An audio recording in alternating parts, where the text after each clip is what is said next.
Intinya udah keluar lah 2,6 miliar itu setelah jual ini itu apa segala macem. Tapi ketika anaknya ikut tes pemeriksaan kesehatan, anaknya gagal. Dan gagal juga keinginan bapaknya untuk punya anak polisi. Ada mobil di dalam, men. Mobil. Lah masa punya mobil dapat bansos? Masalah rumah tangganya bermula pertengkaran kecil saat suami pulang dan tidak menemukan lauk di meja makan. Padahal kata dia suaminya itu jarang memberikan nafkah untuk kebutuhan sehari-hari. Lu gak ngasih duit berharap dapat anak kan tolol juga lu, gue lihat gimana sih kok. Lu nyari makanan tapi lu gak ngasih duit. Lu makan angin, makan angin.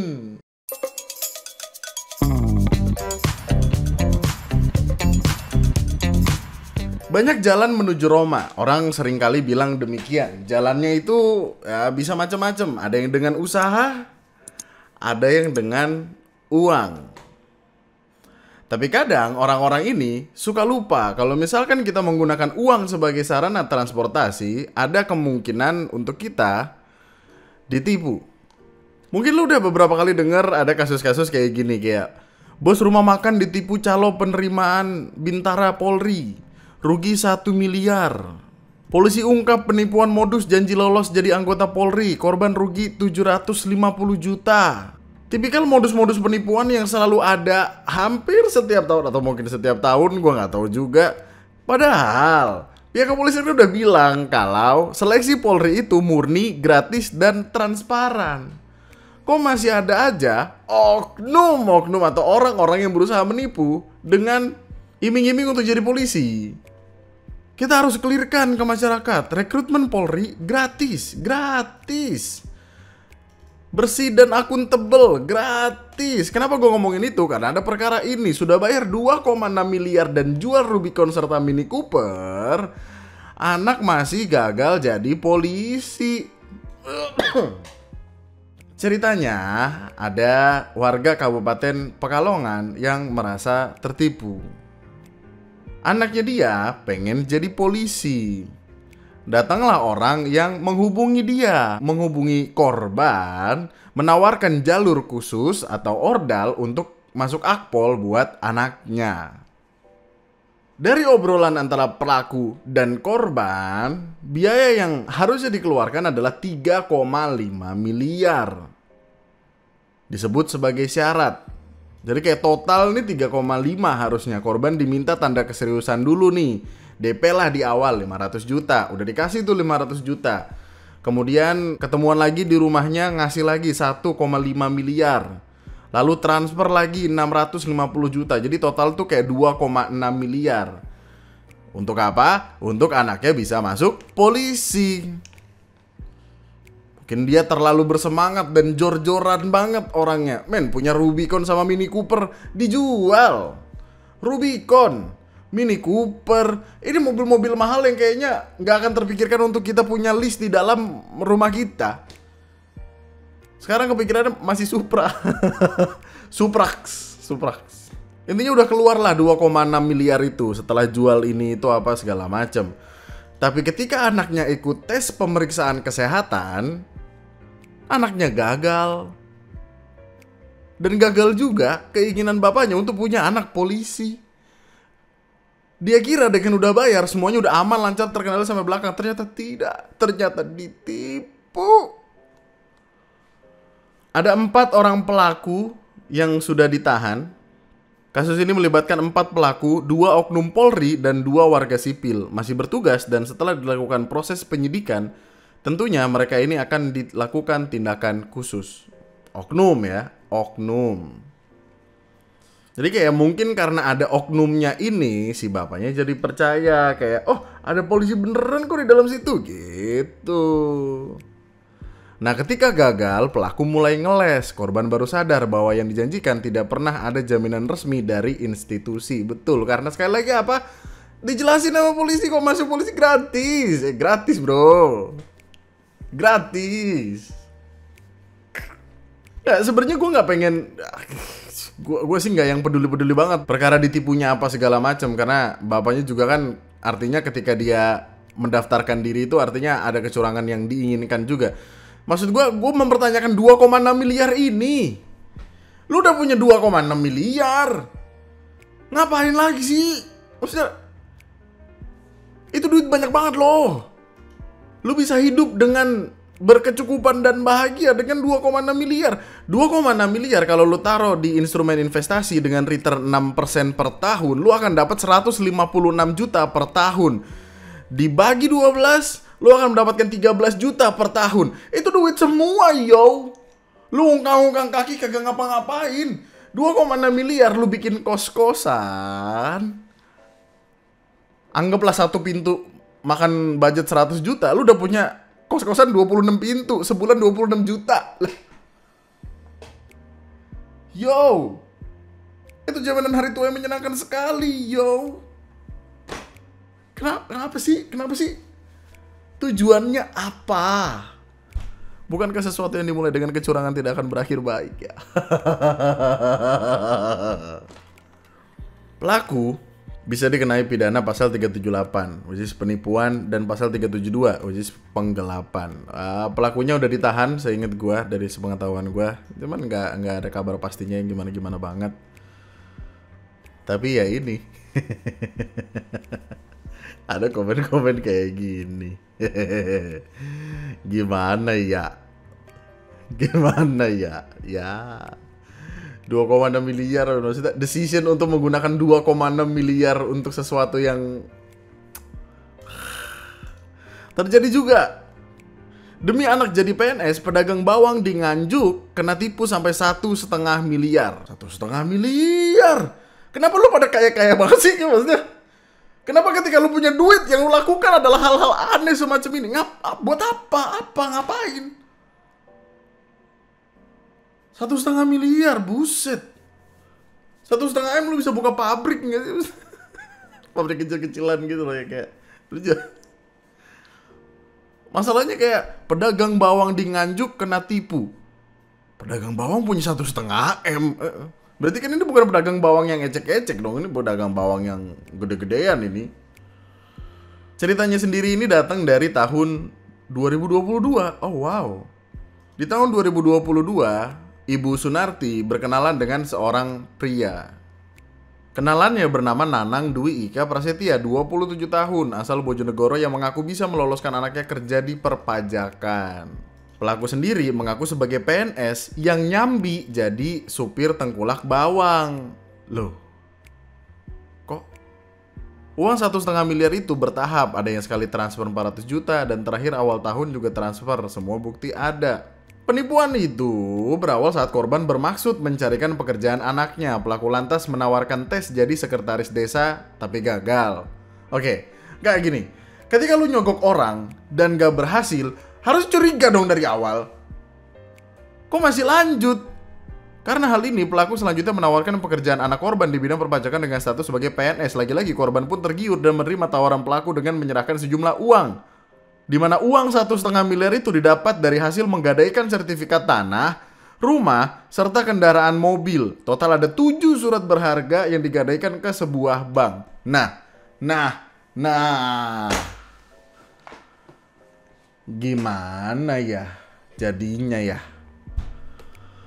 Kenapa akhirnya lapor polisi dan segala macamnya? Mungkin karena mengingat ini udah dari 2022. Karena di tahun ini, 2025, pihak bank telah memberikan batas waktu pembayaran dalam waktu dekat. Sebab jika tidak dilunasi, pihak bank akan melakukan lelang. Jadi panik dianya.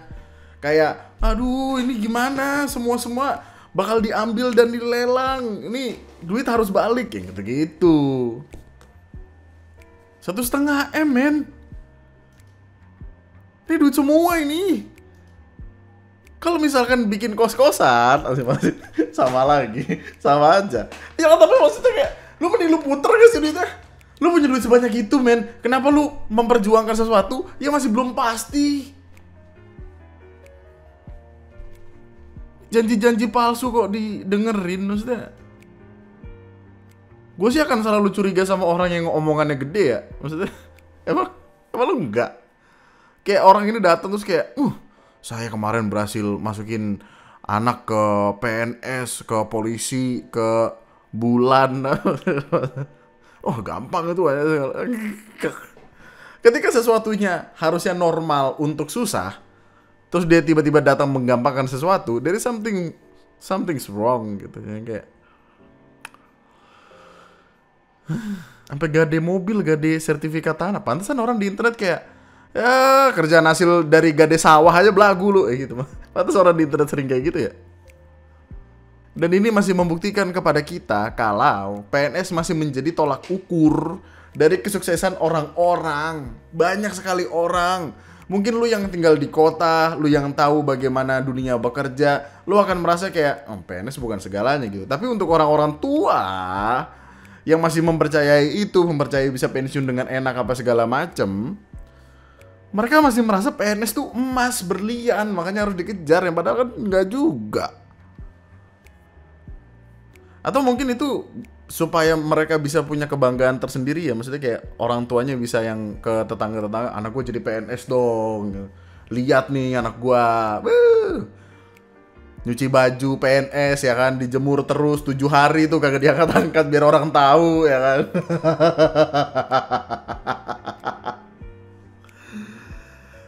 Tapi enggak juga kok.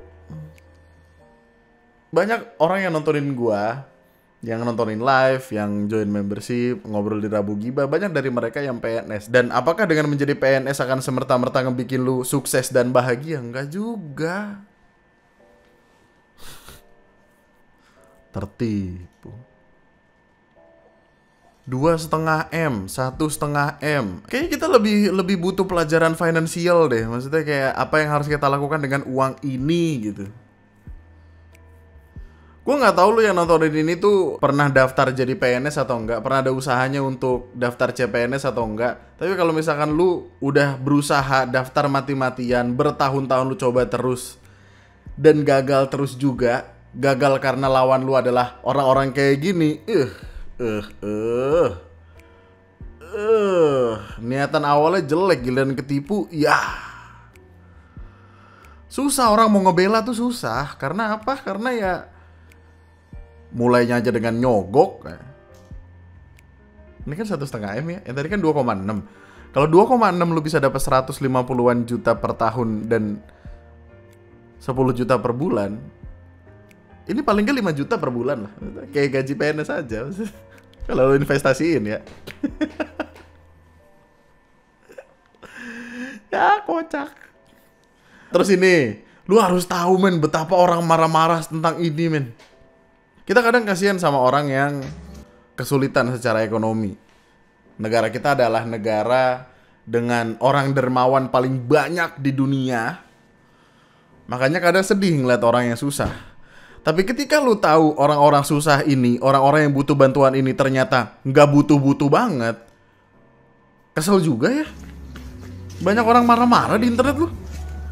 Jadi ceritanya gini, di Kabupaten Kepahyang, Bengkulu, petugas dari Dinas Sosial melakukan langkah pemasangan stiker bertuliskan keluarga miskin di sejumlah rumah penerima manfaat program sosial atau bansos.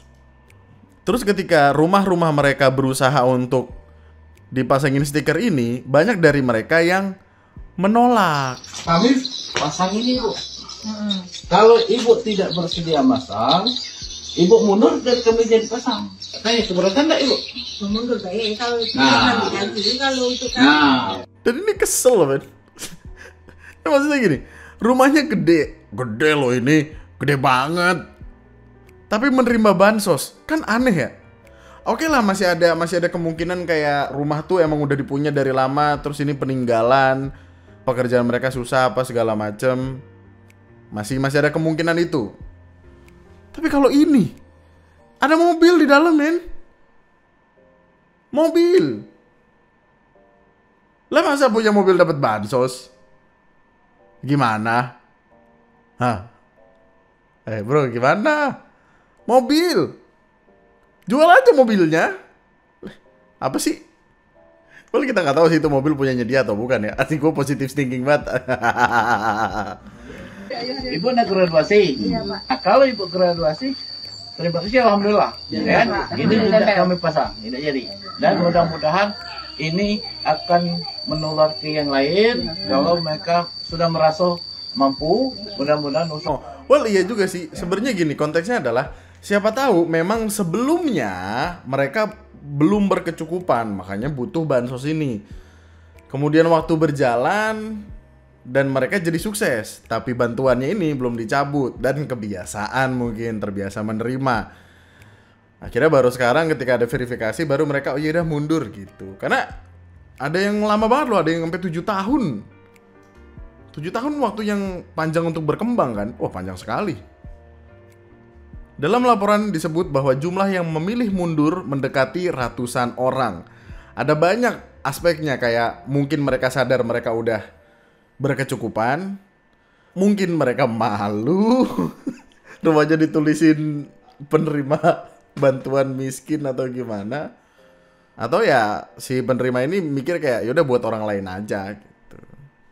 Dasar nggak tahu malu kalian. Di mana empati kalian ketika orang-orang miskin haknya diambil? Wah, gitu. Orang yang kaya ngaku miskin biar dapat bantuan BLT dari pemerintah. Semoga menjadi orang yang miskin karena memakan hak orang miskin. Wah, gila, thread gokil banget emang ya.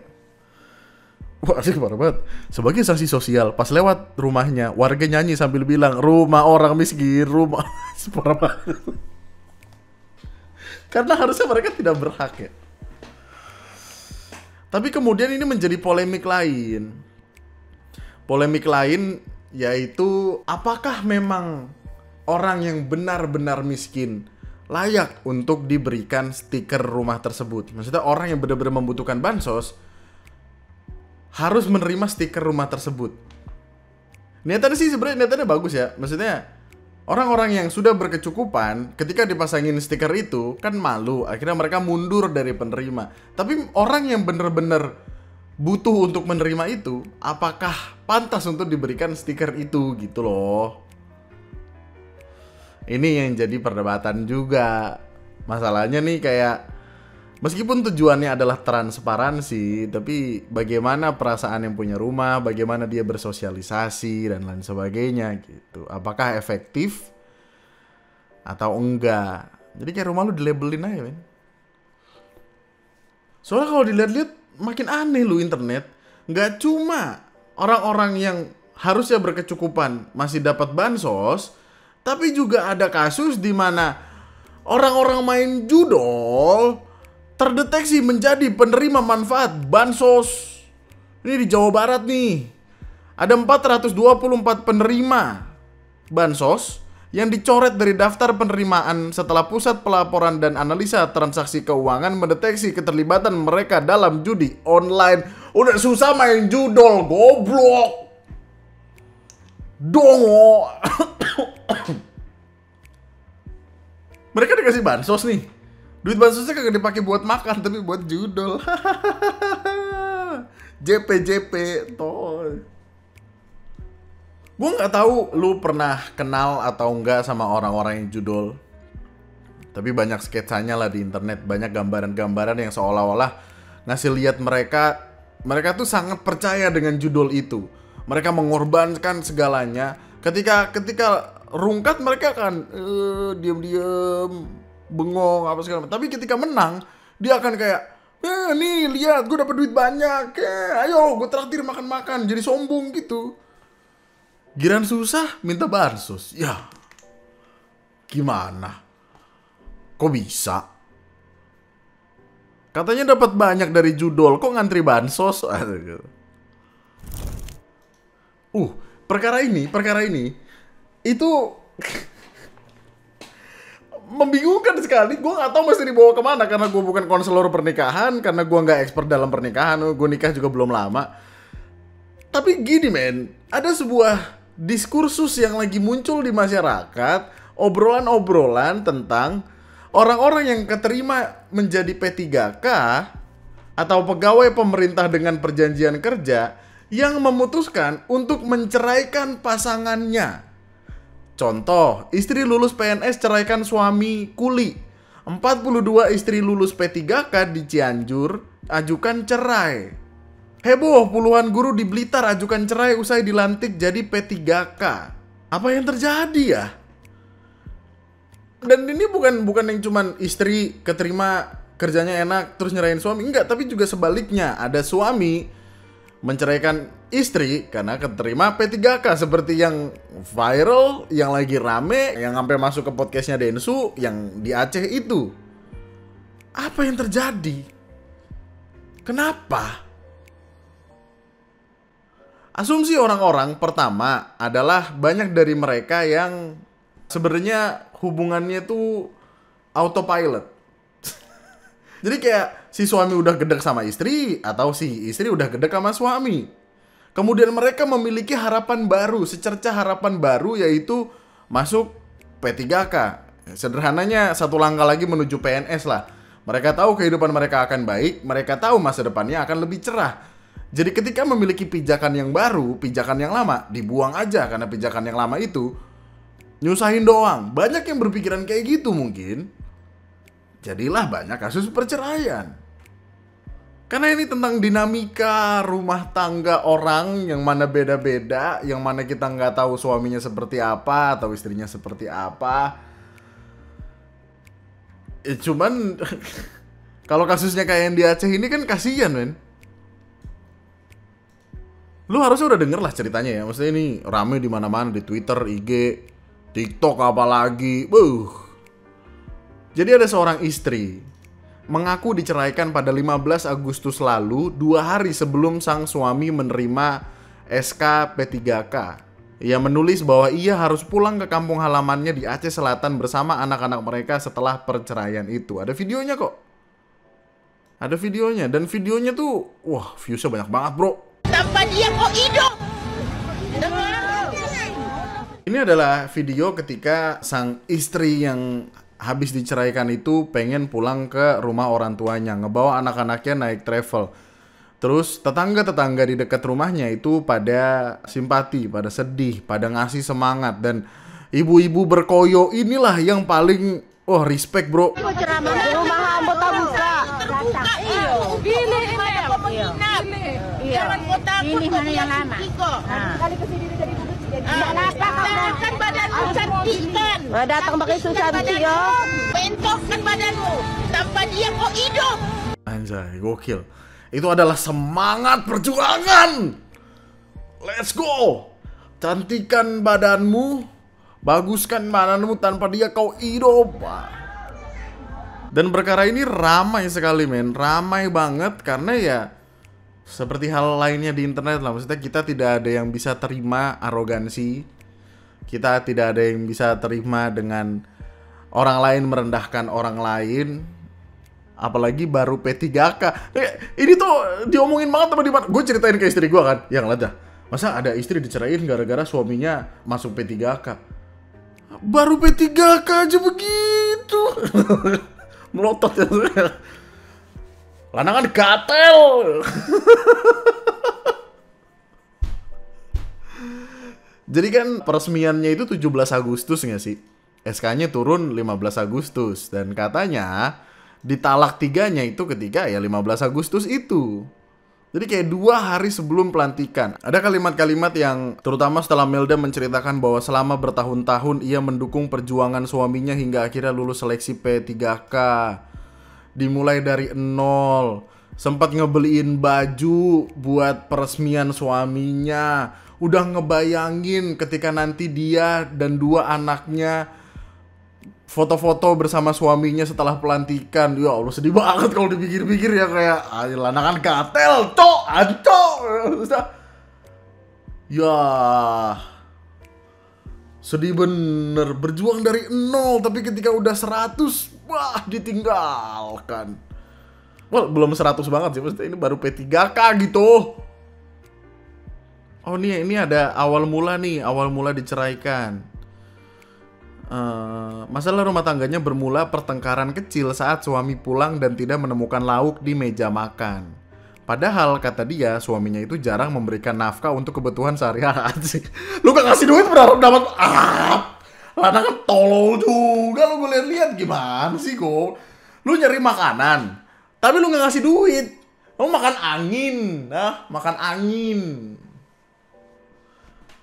Lu kokop tuh air biar kembung lu.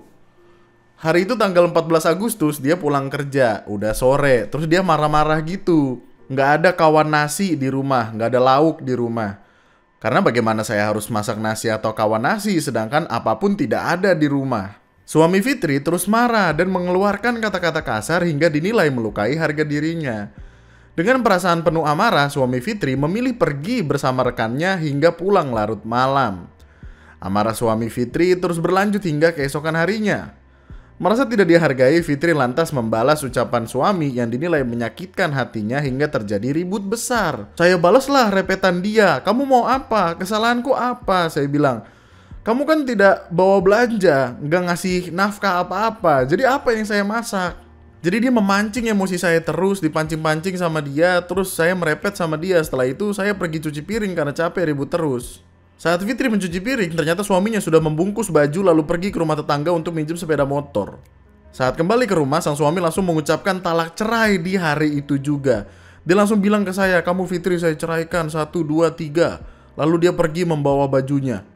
3 hari setelah peristiwa itu, tepat pada 18 Agustus, sang suami dilantik menjadi P3K.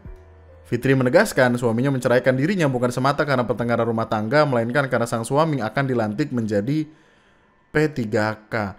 Oh, dari sinilah ide awal kalimat diceraikan karena suaminya keterima P3K. Dia ceraikan saya karena mau jabatan, padahal kami dulu berjuang bersama. Saya sempat berharap setelah dia dilantik bisa sedikit membantu perekonomian keluarga.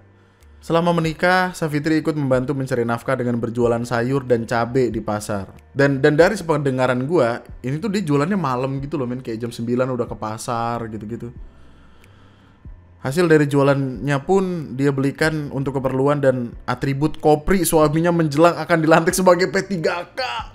Namun lanjutnya harapan itu justru pupus. Setelah suaminya mendapat amanat menjadi P3K, ia justru tega meninggalkan wanita yang telah menemaninya dari nol. Ya Allah. Begitu dikasih Allah rezeki, dia malah ceraikan saya. Kalau memang mau cerai, kenapa tidak dari dulu? Oh, ini yang dipermasalahkan. Loh. P3K merupakan aparatur sipil negara atau ASN yang diangkat berdasarkan perjanjian kerja untuk jangka waktu tertentu. Padahal Fitri mengaku telah mendampingi suaminya dari belum punya pekerjaan hingga akhirnya dilantik jadi P3K. Dan sekarang dia tinggal di rumah orang tuanya. Kalau dipikir-pikir dari ceritanya ya, jadi cowok ini tai juga ya. Terus sempat didatengin sama Bupati Aceh Timur. Itu undang sana lihat. Terus Bupati juga sudah memecat mantan suaminya tidak lagi menjadi pegawai di P3K. Nih, sebenarnya berita ini cukup simpang siur ya, karena pemecatan tuh tidak bisa yang sembarangan dilakukan, harus ada investigasi apa segala macem. Pun demikian juga ada aturan tentang gugatan cerai waktu habis jadi ASN yang gitu-gitu. Jadi intinya belum pastilah suaminya udah dipecat atau belum gitu. Oh, tapi ada klarifikasi dari pihak suaminya. Wah, seru banget ini. Gue gak tahu ini penting atau nggak buat lu sih ya, tapi menurut Kades tempat tinggal Melda Safitri, perceraian viral ini terjadi karena faktor ekonomi dan bukan KDRT atau selingkuh. Oke. Aswalun mengungkapkan pihaknya sudah 4 hingga 5 kali melakukan mediasi antara Melda Safitri dan suaminya. Itu ribut rumah tangga, maksudnya kita mediasilah untuk kebaikan. Beberapa kali kita mediasi, orang tuanya juga sudah kita libatkan, tapi kita tidak tahu bagaimana komunikasi mereka di rumah. Jadi kayak udah ada beberapa kali mediasi nih, menurut kepala desanya. Nah, JS, which is sang suami, anggota Satpol PP sekaligus suami yang viral ceraikan setelah lolos P3K, ngasih klarifikasi. Dia membantah jika disebut menceraikan istri usai lulus P3K. Dalam klarifikasinya, si suami mengaku masalah dengan istrinya bukan jelang dilantik menjadi P3K aja. Dalam penjelasannya, JS mengatakan dirinya dan istrinya sudah lama bermasalah dalam rumah tangga. Perceraian dilakukan pada 14 September, dihadiri kepala desa dan keluarga kedua pasangan itu. Jadi dia mau berusaha clarify untuk bilang kayak, oh cerainya tuh nggak waktu Agustus sebelum pelantikan kok, tapi September setelah pelantikan. Yang istri bilang diceraikannya atau ditalak 3-nya ketika Agustus, Yang cowoknya bilang ketika September. Tapi kok lu cerai di kantor kepala desa? Aneh banget, kenapa nggak di KUA? Ya, apapun itu. Sekarang kehidupan Imelda udah berubah. Maksudnya kehidupan yang ceweknya udah berubah. Sekarang udah jadi seleb TikTok, bisa dikatakan. Followersnya nambah 10.000 dalam satu malam, gokil. Terus kenal beberapa orang, masuk acara TV, bla bla bla, ini itu segala macam. Ya mungkin titik balik juga, maksudnya mungkin takdir juga, kita nggak tahu.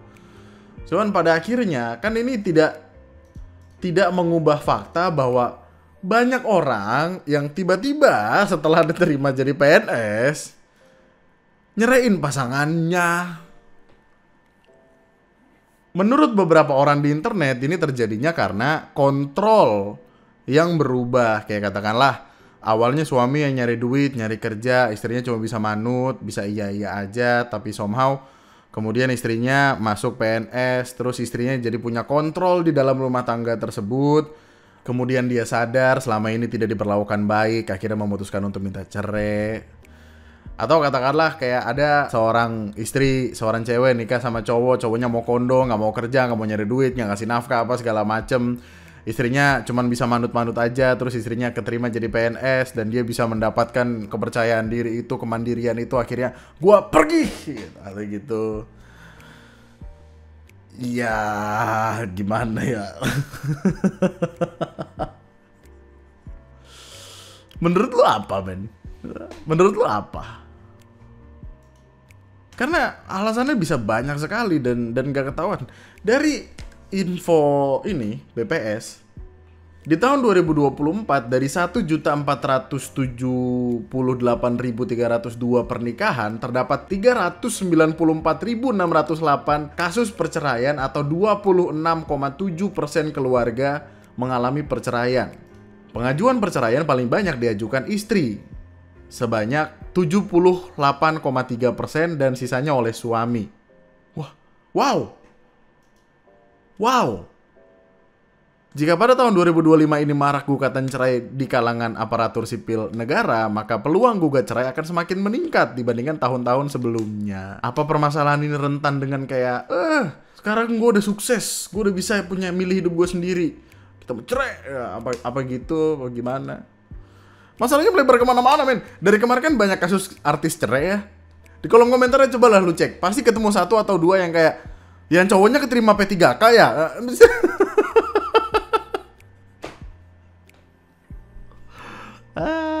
Kocak. Suami lapor istri ke Lontara Plus, minta SK dicabut karena berubah sikap usai lolos P3K. Tolong diingat, men, ini baru P3K, belum PNS gitu. Ya udah ngerasa tinggi banget ya pada. Tuliskan opini dan pendapat lo di kolom komentar di bawah. Gue gak ngerti itu lo bakal nganggepnya gimana. Cek. Gali emas di tanah sendiri tanpa izin, 2 warga di Sukabumi terancam 5 tahun penjara dan denda 100 miliar. Kok bisa? Kenapa? Kita ketemu di part selanjutnya.